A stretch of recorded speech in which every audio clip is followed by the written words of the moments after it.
Olá, tudo bom com vocês? Espero que todos estejam em paz. Então vamos lá. Nessa aula nós iremos discutir a poluição do ar atmosférico. Vamos entender os elementos nocivos à saúde, que são os gases poluentes que vão fazer parte da composição da atmosfera, trazendo impactos socioambientais, tanto em escala local e regional, como a chuva ácida, ilhas de calor, inversão térmica, bem como em escala global, como a acentuação do efeito estufa, que é responsável pelo aquecimento global e a destruição da camada de ozônio. E para iniciarmos, vamos observar essa imagem. Olhando essa imagem de um grande centro, a gente pensa que é uma neblina, e aqui vai ser poluentes. Então, nos grandes centros, a gente vai ver uma grande concentração de automóveis, que são um dos grandes vilões na contribuição de poluentes para o ar atmosférico, bem como as indústrias termoelétricas, que vão poluindo, e esses gases poluentes, que são dióxido de carbono, de enxofre, chumbo e ozônio, vão se concentrando na superfície terrestre, trazendo problemas para a saúde das pessoas. E esse ar concentrado, que parece uma neblina, é o smog. O smog é um fenômeno caracterizado por uma espécie de neblina composta por poluição, vapor de água e outros compostos químicos que vão poluindo essa parte da superfície terrestre, que aparentemente parece neblina, mas não é, são poluentes e a gente chama isso de smog. E assim, para a gente iniciar, vamos entender a poluição do ar atmosférico em escala global. E a gente começa analisando o efeito estufa. O efeito estufa é um fenômeno natural necessário para a temperatura ser constante na superfície terrestre, favorecendo assim a vida dos seres vivos que compõem a Terra. Então, o efeito estufa, no seu estado normal, a gente vai observar por essa imagem, acontece da seguinte maneira: os raios solares vão passar por esses gases aqui, o CO2, o óxido nitroso, vão vir para a superfície terrestre, vai absorver 45% dessa radiação solar, a atmosfera absorve também radiação solar, porém é refletido esse calor da superfície terrestre de volta para a atmosfera. Como a gente observa aqui, esses gases eles não estão em grande quantidade, e assim a gente vai observar que vai ter menos calor preso na atmosfera. Então o escape para o espaço desse calor vai ser maior. Aqui é o efeito estufa normal. Porém, quando ele é agravado pela poluição atmosférica, a gente vai observar o seguinte: esses raios solares vão vir para a superfície terrestre, porém observe que a concentração dos gases que está em maior quantidade vai fazer com que o calor refletido da superfície terrestre fique preso em maior quantidade na atmosfera. Isso vai fazer com que acentue o efeito estufa, consequentemente o aquecimento global. Então, dentre os gases que mais poluem a atmosfera, que são um dos grandes vilões do efeito estufa, vai ser o CO2. E a gente vai ver que os maiores emissores de CO2 do mundo, observando pelo gráfico, vai estar a China como o maior emissor de CO2, com 27%. A gente vai ver os Estados Unidos como o segundo maior emissor de CO2, com 11%, a Índia 6,6%, a União Europeia com 6,4%, a Indonésia com 3,4%, a Rússia 3,1%, o Brasil 2,8% e o Japão 2,2%. Analisando esse gráfico de 2019, a gente vai ver que os maiores emissores de CO2 vai ser os países desenvolvidos, como os Estados Unidos, a União Europeia e o Japão, e os países emergentes, como a China, a Índia, a Rússia e Brasil. Esses são os maiores emissores de CO2, que vai trazer consequências para o efeito estufa, que é responsável pelo aquecimento global. Então a gente vai ver como consequência desse aquecimento global, verões mais quentes. Então a gente vai observar que os verões cada vez mais estão sendo mais quentes, que vai trazer como consequência também problemas de saúde provocados pelo aumento do calor. Outra consequência do aquecimento global vai ser o derretimento das geleiras e aumento do nível do mar. Outra consequência vai ser a extinção de espécies e danos a diversos ecossistemas. Então, o aquecimento global vai trazer diversos problemas, desde verões mais quentes, como problemas de saúde e extinção de espécies, como também o derretimento das geleiras, que está sendo responsável pelo aumento do nível do mar. Então, observam pelos estudos, 300 milhões de habitantes vão ser afetados pelo aumento do nível do mar. Então, se o aumento do nível do mar for de 1 metro, a gente vai ter grandes consequências. Por exemplo, Bangladesh aqui, se o nível do mar aumentar 1 metro, ele vai ter como consequência 17% das suas terras vão ficar submersas. Aqui vai ter abaixo as Ilhas Maldivas. Se subir 1 metro, essas Ilhas Maldivas vão desaparecer. Outras partes também do mundo vão ser afetadas, como aqui na Índia, a gente vai ver aqui também na Tailândia, Vietnã, na China. Esses são alguns lugares do mundo que vão ser afetados pelo aumento do nível do mar por conta do aquecimento global. Beleza, pessoal? Outro fenômeno que nós iremos analisar em escala global vai ser a destruição da camada de ozônio. O ozônio é um gás tóxico. Porém, esse gás ozônio, quando ele está de 20 km a 60 km de altitude, lá na estratosfera, vai ser importantíssimo para filtrar os raios ultravioletas que são responsáveis pelo câncer de pele e outras doenças.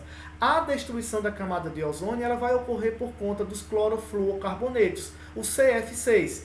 Esses CF6, eles eram bastante utilizados em quê? Aerosóis, gases de refrigeração, estofamento de automóveis, carpetes, iam fazendo com que esses gases, observem aqui na imagem, a gente vai ter os raios ultravioletas, a camada de ozônio é importantíssima para filtrar esses raios ultravioleta, só que esses CF6, liberados pelos aerosóis, gases de refrigeração, ele demora 8 anos para chegar até a camada de ozônio. Porém, quando encontra o cloro com ozônio, vai ter uma reação química que vai virar oxigênio comum, fazendo com que ocorra a abertura e a destruição da camada de ozônio. Então, isso foi trazendo problemas para a população, como doenças, e foi fazendo também com que os países tomassem uma atitude. E em 1987 foi assinado um protocolo chamado Protocolo de Montreal, onde 24 países se comprometeram até 1999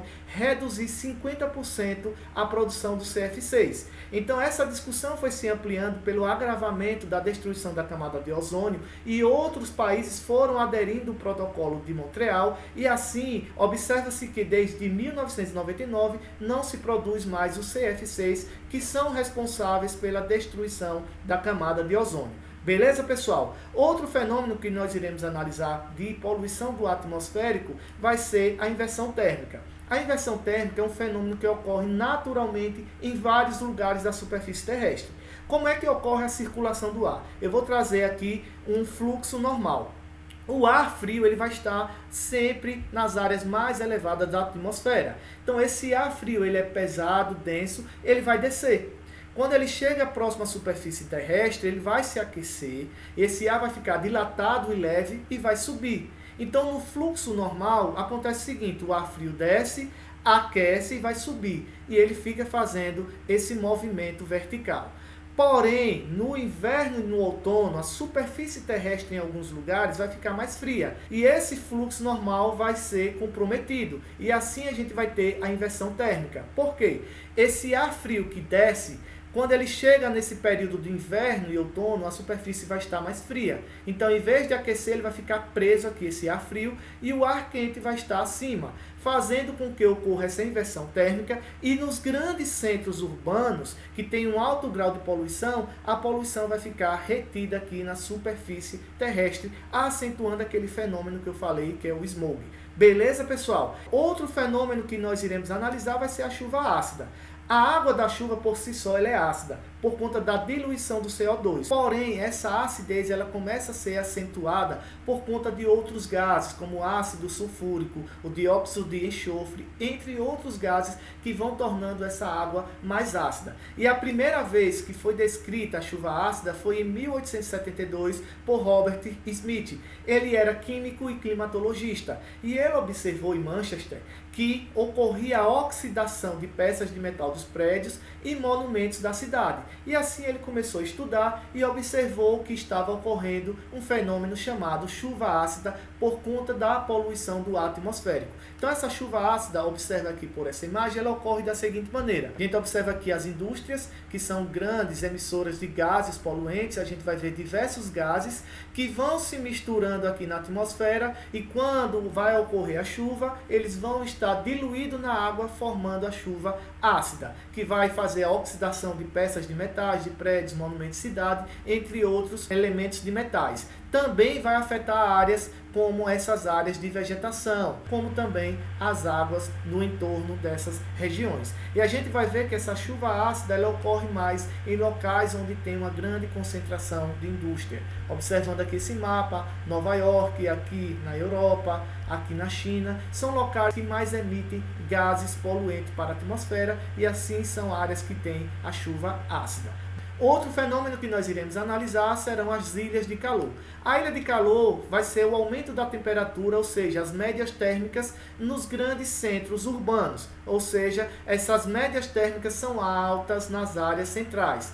O que são áreas centrais? Áreas onde a gente vai encontrar prédios, que vai dificultar a circulação do ar, áreas que têm bastante asfalto, áreas que têm a falta de área verde, ou seja, de vegetação, e concentração de veículos. Então, nessas áreas vai ter um aumento da temperatura por conta desses fatores. Então, as ilhas de calor, ela vai acontecer principalmente nos grandes centros e cidades que têm prédios, asfalto, áreas que não têm vegetação. E aqui nessas áreas de ilhas de calor, a temperatura pode variar de 3 a 10 graus Celsius mais quentes em relação à zona rural. Porque na zona rural a gente vai encontrar nessas áreas vegetação que vai facilitar então a evapotranspiração e a circulação desse ar. E assim a gente encontra as ilhas de calor nos grandes centros urbanos, ou seja, nas áreas centrais. Beleza, pessoal? Então nessa aula a gente discutiu a poluição do ar atmosférico e vimos então como consequência em escala global a acentuação do efeito estufa,